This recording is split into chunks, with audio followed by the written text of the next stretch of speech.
You are the God who was, who is, and is to come. Jesus,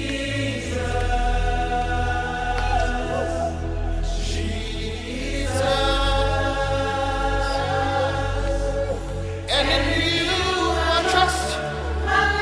You are not a mere existing being, that you are purposefully made. You are made to do something in this life. You are made to make something happen to somebody. You are made to add to something, somebody's life, something. In the book of Jeremiah, chapter 1, verse 5 through 10, and verse 18 and 19. God visited Jeremiah and told Jeremiah, you have to discover mystery about your life. And he said in verse 5 that before you are formed in the womb, I knew you. Jeremiah chapter 1, verse 5. Before you were formed in the womb, I knew you. Even before you came out of your mother's womb, I sanctified you. I set you apart. I ordained you to be a prophet to the nation. The reason why God created Jeremiah was to be a prophet to the nation, to be a mouthpiece of God. But the situation around Jeremiah was saying Jeremiah was accidentally made. But God came to rescue him by unfold to him this mystery that it was not that it was not just a mere accident, that it was created for something special. In verse 7 or verse 6 rather, Jeremiah was giving God an excuse why he could not do what God said. He told God that I am a little child or a baby, whatever, and I cannot speak. That means I am not eloquent. Like to so many people today, you are giving God excuses. And in fact, when you are hearing the gospel, as if the preacher is lying. When you say you are powerfully created or fearfully created, or when you hear that you are purposefully created or you are wonderfully made, you look around yourself because of what you are going through, because of the challenges of that now, because of the dream you had in the night, you think that message is a fake message. But I'm saying to you that no matter what you are going through, you are powerfully, purposefully, wonderfully, gloriously made. You need to understand this truth. Because these are the things that the devil doesn't want people to understand. You are not an accident. Before God created you in his image and even in his likeness, he must have something in mind. And that is why I want you to know that you are not a mere existing being. You are to do something. Even in the house where you are living, in the place of work, in the life of that husband you marry, in the life of that wife you marry, even in your family as a child, that is something you need to do.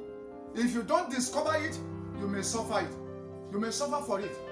It is the right time for us to discover why we are created by God. Because God will never create somebody for merely sake, for mere creating sake. He has something in mind before he made you to be you and not other. So all these things are the gospel which Jesus brought to this world. That is why he died. In fact, I want to tell you that you weren't dying for because of what is in you. That is why Jesus died at Calvary. I want to tell you this. Do you know if you are the only one person that is in the entire world, Jesus will still come and die for you because of what is inside of you. You are powerfully made by God, and because of the great deposit of God in your life, that is why Jesus had to come and die. He paid that terrible price, heavy price, just because of you. Then why are you living as if you are not created for a purpose? So God woke up Jeremiah, that Jeremiah, you should know that you are not just a mere existing being. You are created as a prophet to nations. That is one thing you can do that no other person can do it exactly the way you are doing it. That is one thing you can do which nobody else can do it. But it is better for you to discover it. Because if you don't do it, you can be replaced. I want to tell you that God have a replacement. In fact, in Acts chapter 1, you see if you look at Acts chapter 1, there is a replacement when when this man sinned against God, when he left his office, Judas Iscariot, he was replaced. So there is always a replacement. Go and look, if you read that Acts chapter 1, you discover in verse 20, he said his office another will occupy. That means if you fumble, other person will take your place. May nobody take our place in the name of Jesus. So we need to understand this truth. We need to understand this truth. That no one, if you don't play your role, other person can replace you. And do you know something? Because of what you are passing through today, that is why you are belittling yourself. That is why you look down on yourself. That is why you think you are nothing. But I want to tell you that the reason why you are facing what you are facing is because of what you carry and the way God created you. If you are without anything, your life, you will live your life, nobody will disturb you. But let me tell you this vital truth. There is no story of glory without the history. There is no glory without story. There is no star without scar. There is no challenge. If there is no challenge, you won't enter your championship level. You need to understand this truth. In Yoruba, they said, Ogun lo n ṣáájú ògo. It is the battle that precedes glory. What you are facing today is because of what you carry. Can I say this? In Romans chapter 8 verse 18, the Bible says that I reckon that the suffering of this world cannot be compared with the glory that shall be revealed in us. That means there is a glory that needs to be revealed, but there must be a challenge first. That is why you don't need to discourage. Don't be discouraged. Don't give up. Don't back out, because the glory is ahead of you. If you face today, that is when you get into your tomorrow. And I tell you one vital truth again, that if you fail today, it will affect so many people. Because your rising is what will bring somebody up.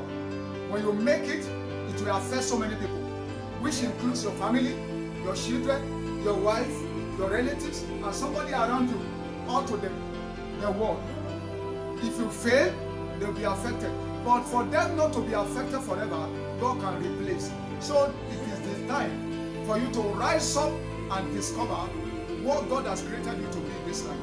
You are purposefully made and you are wonderfully created. Don't look at the challenges around.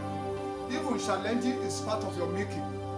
The challenges of today is part of your making. As I round up the message, I want to tell you again, your glory is not in view without your story. No glory without a story. And no star without a scar. Don't be discouraged. Don't be distracted. Don't be confused. Don't give up. You are purposefully created and wonderfully made. God bless you. You will see God's glory. You will enjoy your peace. You will enjoy your marriage. You will enjoy your children. You will enjoy your blessing. I decree and declare, your helpers will locate you and your destiny will be glorious. It is well with you. In Jesus' precious name.